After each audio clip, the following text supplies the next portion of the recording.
नमस्कार। शोमर तोड़ी एनालिसिस में आपका स्वागत है।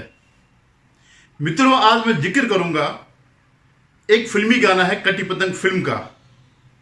ना कोई उमंग है ना कोई तरंग है, मेरी जिंदगी है क्या एक कटी पतंग है।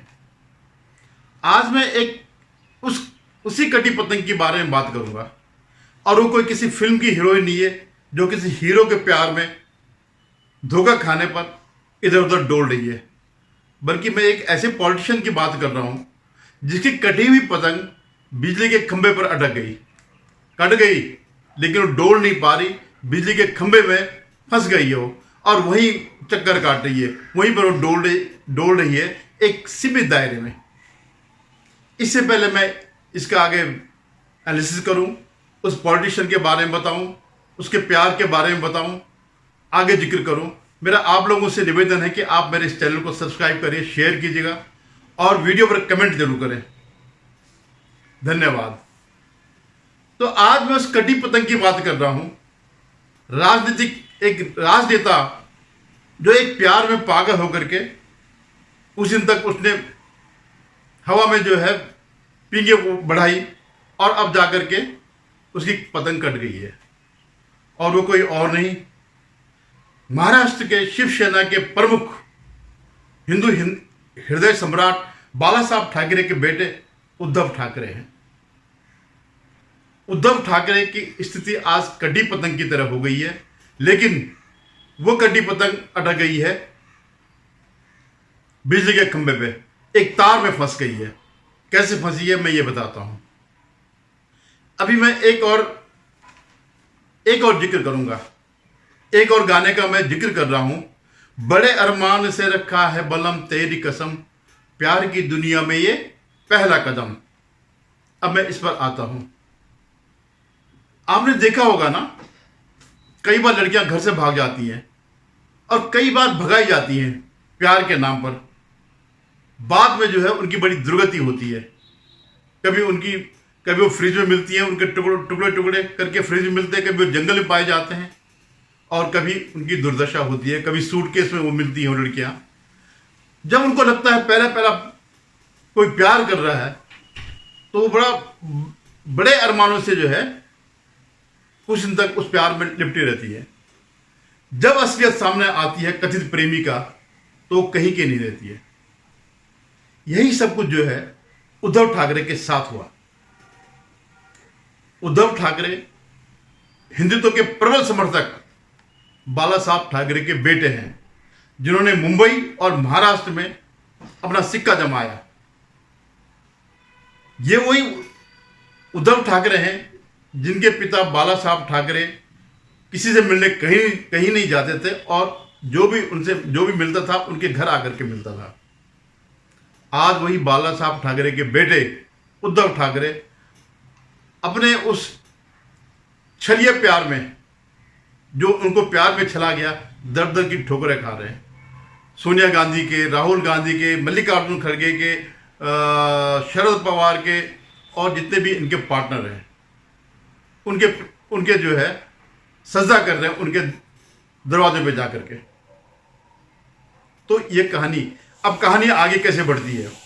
कहानी ऐसे बढ़ती है कि जब 2019 के चुनाव हुए और ये दोनों एक ही विचारधारा वाले, समान विचारधारा वाले बीजेपी और शिवसेना मिलकर के लड़ी, लेकिन जब चुनाव हुए, चुनाव का रिजल्ट आए, तो उसके अंदर एक बाला साहब ठाकरे के बेटे के उद्धव ठाकरे के अंदर मुख्यमंत्री बनने की हसरतें पैदा हो गई, जो उन्हें मिली नहीं।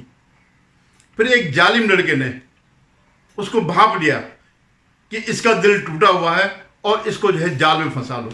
वो जालिम लड़का था शरद पवार। वो समझ गया अगर इसको फंसाना है तो इसको समझ बाग दिखाओ, बड़े बड़े सपने दिखाओ कि देखो सच्चा प्रेमी मैं ही हूं। और वही उसने किया। शरद पवार ने जाकर के ये सरकार न बने उससे पहले ही उसमें डोरे डाल दिए कि तुम्हारा सबसे बड़ा प्रेमी मैं ही हूं, कोई बीजेपी नहीं है, कोई हिंदुत्व नहीं है, मुझसे बड़ा कोई प्रेमी नहीं है। हालांकि उद्धव ठाकरे जानते थे कि उनके पिता उनको दोषी तो रखते थे, लेकिन उन पर राजनीतिक रूप से जरा सा भी विश्वास नहीं करते थे। और ये कोई छुपी बात नहीं है, ओपन सीक्रेट है। तो उनके झांसे में पड़ गए, प्यार के झांसे में पड़ गए। तो उद्धव ठाकरे को शरद पवार ने कांग्रेस की मदद से, उस कांग्रेस की मदद से जिसके लिए कभी उन्होंने कहा था कि बजाय कांग्रेस से मिलने के, बाला साहब ने कहा था बजाय कांग्रेस से मिलने के मैं अपनी दुकान बंद कर दूंगा, यानी मैं शिवसेना को ही बंद कर दूंगा। तो वो सारा सब कुछ अपने पिता का जो कुछ था उसे भूल गए और उसके प्यार में फंस गए और मुख्यमंत्री बन गए। उन जन भावनाओं के खिलाफ जिन पर उन्हें मैंडेट मिला था, उन हिंदुओं के खिलाफ जिन पर उन्हें मैंडेट मिला था, उनको और बीजेपी को, और वो मुख्यमंत्री बन गए। तो जो उसके अंदर कैडर था, जो असली शिव सैनिक था, वो अंदर से बड़ा कुंठित हो रहा था, बड़ा भुनभुना रहा था कि यार ये क्या हो गया, जिनके खिलाफ हम जिंदगी भर लड़ते रहे, जिस शिवसेना के खिलाफ, जिस कांग्रेस के खिलाफ, जिस एनसीपी के खिलाफ हम लड़ते रहे, आज हम उसकी गोद में बैठे हैं। बड़ी बेचैनी थी उनके अंदर। तो ये मुख्यमंत्री बन के 2-2.5 साल किसी तरह उन्होंने काट लिए। प्रेशर भी अंदर से डाला होगा, लेकिन डाले किस पर? वो कोई लोकतांत्रिक पार्टी तो है नहीं कि कोई किसी की सुने।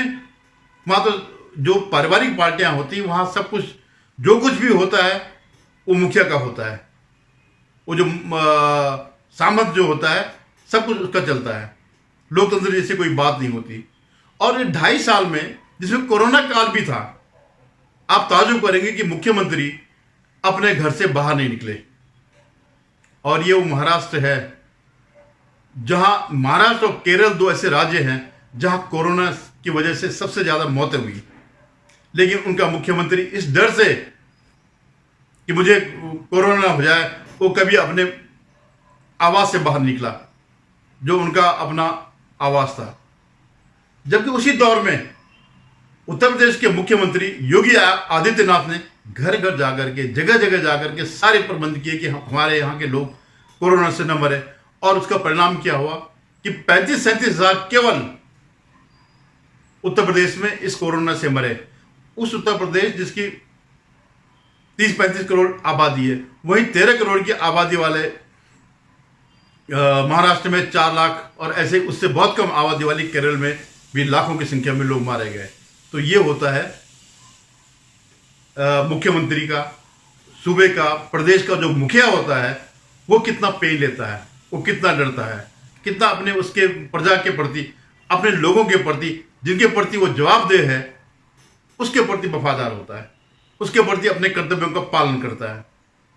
और मजेदार बात तो एक और है, ये जो लेफ्ट लिबरल गैंग जो है, उसने सबसे ज्यादा तारीफ इन दोनों की करी। जहां सबसे ज्यादा मृत्यु हुई उस केरल की और महाराष्ट्र की। आप आंकड़े उठा के देखिएगा, सबसे ज्यादा मौतें इन 2 राज्यों में हुई कोरोना की वजह से। और पूरा गैंग जो है, इनको एक सबसे योग्य, सबसे इंफ्रास्ट्रक्चर बढ़िया वाला, जो कोरोना से जिन्होंने लड़ाई लड़ी, ऐसे मुख्यमंत्री के रूप में पेश करता रहा। हालांकि बाद में जो है, ये जो इनका वो हुआ, जो घोटाले सामने आए कोरोना के काल में, उसे अब जांच चल रही है किस तरह से उन्होंने इसका फायदा उठाया। तो खैर, अब ये मुख्यमंत्री के पद में उन्होंने सारा धर्म त्याग दिया। जो लोग हिंदुओं को गाली देते थे, ये उनकी गोद में जाकर के बैठ गए। 2.5 साल के बाद जो है, इनकी सरकार चले गई और अब चुनाव आने वाले हैं विधानसभा के। इस बीच 2024 में, अभी जून में लोकसभा के चुनाव हुए, और वहां पर उस समय जो हुआ वो इनके पांव तले जमीन खिसकाने के लिए काफी था। उद्धव ठाकरे 21 सीटों पर लड़े और 8-9 सीट उन्होंने जीती है शायद। उसमें से जो शिवसेना का जो कैडर था, उसके वोट नहीं थे। उनको वोट किसके मिले? मुसलमानों के वोट, जो कि बेसिकली इनके वोट थे, एनसीपी और कांग्रेस के वोट थे। अब इनको लगा कि वाह, मेरी तो इतनी सीटें आ गई। सबसे ज्यादा कांग्रेस की आई थी 13, उसके बाद इनकी आई, और उसके बाद 8 जो है 10 सीट लड़ने वाले शरद पवार की 8 सीटें आ गई।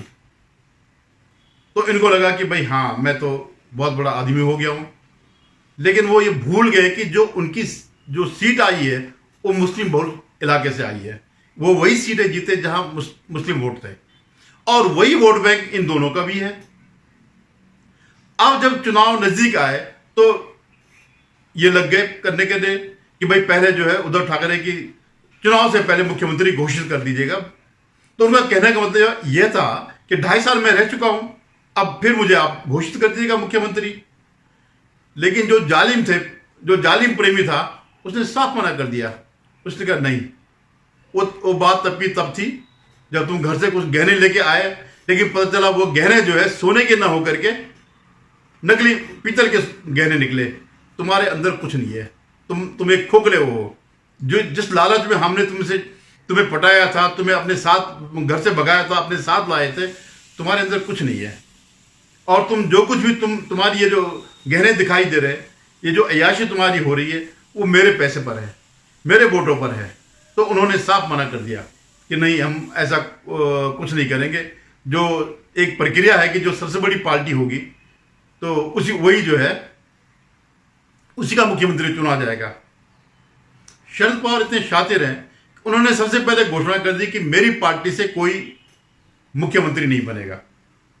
अब यह घोषणा जो है एक रास्ता निकालने के लिए उद्धव ठाकरे नहीं कर पाए, क्योंकि वो तो घर से भागे इसलिए थे इस मुख्यमंत्री के पद के लिए। और कांग्रेस, क्योंकि सबसे बड़ी 13 सीट कांग्रेस को मिली लोकसभा में, तो वो स्वाभाविक, क्योंकि कांग्रेस ने तो बड़ा लंबा राज किया महाराष्ट्र में, और बाद में कांग्रेस एनसीपी ने मिलकर के राज किया। तो अब वो अपने को स्वाभाविक दावेदार समझ लेंगे मुख्यमंत्री पद का। तो ये लड़की जो है, जो उद्धव ठाकरे है के रूप में खड़ी है, वो बौखला गई। अच्छा, उसने कहा ठीक है, आप मेरी घोषणा मत करो, किसी और की कर लो, मैं समर्थन दूंगा। तो उन्होंने इसकी बातों पे बिल्कुल ध्यान नहीं दिया, ये क्या कह रहे हैं। उनको पता चल गया कि ये खोखली है, तो तुम बोलते रहो, तुम्हें जो बोलना है बोलते रहो। हमने एक बार बोल दिया कि जिसकी सबसे ज्यादा सीटें आएंगी उसको ही मिलेगा। अब टकराव कहां होगा? अब आगे आएगी सीट बंटवारे की बात जो चल रही है तीनों पार्टियों में, और एक आध कोई और भी जुड़ेंगे, छोटी छोटी पार्टी। तो वहां पर टकराव आ रहा है, क्योंकि उद्धव ठाकरे को पता चल गया कि मेरा जो हिंदू बेस था, मेरा जो शिवसेना का कैडर था, मुझसे अलग हो गया। अब वो डिमांड कर रहे हैं उन सीटों पर जहां मुस्लिम बहुत ज्यादा है।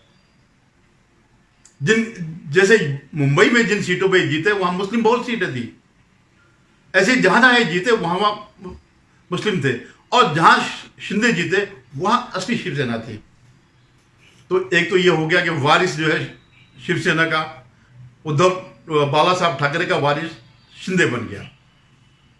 उन्होंने स्थापित कर दिया कि असली शिवसेना मैं हूं, और ये कड्डी पतंग जो है उसमें फंस गई। और इसकी कितनी कीमत चुकानी पड़ी। आपको याद होगा कि एक बार नवनीत राणा जो सांसद थी, अमरावती या कहाँ की थी वो, तो उसने इनके घर के सामने जो इनका वो है मातोश्री, वहां पर हनुमान चालीसा पढ़ने का वो किया, ऐलान किया। तो इन्होंने उसको गिरफ्तार करवा दिया कि मेरे घर के आगे कैसे। अभी जब वक्फ बोर्ड बिल पर जब संसद में कानून आया या ये बात आई कि इसमें संशोधन होने हैं, तो इनके 9 के 9 जो सांसद थे वो सब अब्सेंट हो गए। वो न पक्ष में रहे न विपक्ष में रहे। इसको लेकर के वहां का मुस्लिम समुदाय इनके घर के आगे हल्ला मचाने लग गया, इनको गद्दार कहने लग गया। लेकिन इनकी इतनी हिम्मत नहीं हुई कि उनको जवाब दे। वो तुनक मिजाज उद्धव ठाकरे जो अपने शासन में, इवन पहले भी जब शिवसेना का बड़ा वर्चस्व था मुंबई में, किसी को नाक में मक्खी नहीं रखने देती थी, उनकी बोलती बंद हो गई। उन्होंने साफ साफ कहा कि हमने तुमको भर भर के वोट दिए, और जब हमसे संबंधित बिल आया, हमारे जो हमने हथियाए हैं, जो जमीनें हड़पी हैं, जब उस पर बिल आ रहा है तो तुम्हारे सांसद चले गए। तो उसके खून के प्यासे हो गए। खून के प्यासे इस संसद की वोटों के मामले में, क्या तुमने हमारे वोट दिए और तुम हमसे गद्दारी कर रहे हो। तो ये कीमत उसने चुकाई उद्धव ठाकरे ने। इसलिए आप ये सोचिए, जिन बाला साहब ठाकरे ने खुलेआम डंके की चोट पे कहा था कि हाँ, अयोध्या का जो बाबरी ढांचा था वो हमारे सिर्फ सैनिकों ने तोड़ा, किसी और ने ये नहीं कहा, किसी और की हिम्मत नहीं पड़ी, इवन बीजेपी की हिम्मत नहीं पड़ी।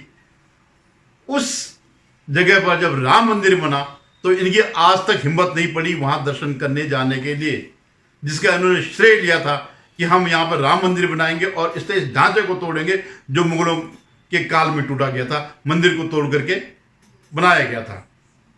ये कीमत चुका रहे हैं। हिम्मत नहीं पड़ रही है उद्धव ठाकरे की कि मैं वहां जाएं, रामलला के दर्शन करें। ये होता है कीमत चुकाना। ये होता है एक वो है कहावत है, पहाड़ी कहावत है कि दूसरे के सोने से अपनी नाक को जो है दुखाना करके। तो आपने जिस वोट बैंक पे विश्वास किया वो उसकी पूरी कीमत मांगता है, उसके एक एक कतरे का हिसाब मांगता है। हिंदुओं की तरह नहीं कि आपने औरंगजेब में जाकर के उन लोगों से हाथ मिला रहे जो औरंगजेब को पूजते हैं। वो औरंगजेब जो 28 साल तक जो है महाराष्ट्र में रहा मराठों का दमन करने के लिए, इतनी आपकी हिम्मत नहीं थी।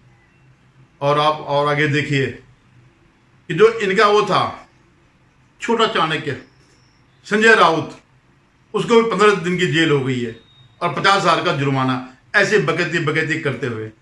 जब उसने एक नेता है जो वहाँ के, मैं नाम भूल रहा हूँ, उनकी पत्नी के बारे में कहा कि इन्होंने घोटाला किया 100 करोड़ का, और वो इनका कम लगता है और शरद पवार का ज़्यादा लगता है। तो आज इनकी समझ में नहीं आ रहा उद्धव ठाकरे की बगैर मुस्लिम वोट के मैं कैसे जीऊँगा, मेरा सर्वाइवल कैसे होगा। वो चुपचाप चले गए, वो कोप भवन में चले गए, सांगली में कोई प्रोग्राम हुआ तो राहुल गांधी का वहाँ भी नहीं गए। और अब उनकी समझ में नहीं आ रहा कि मैं अपनी रणनीति किस तरह बनाऊं। वहां से तो गए, दीन से भी गए और उससे भी गए,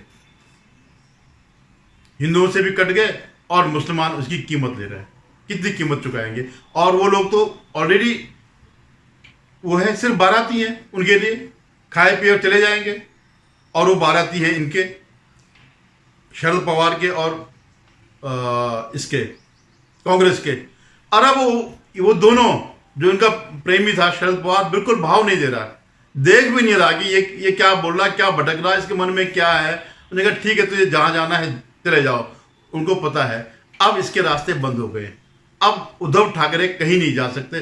जितनी भी इनको सीटें मिलेंगी इसको यूं हाथ जो है फैला करके लेनी पड़ेगी।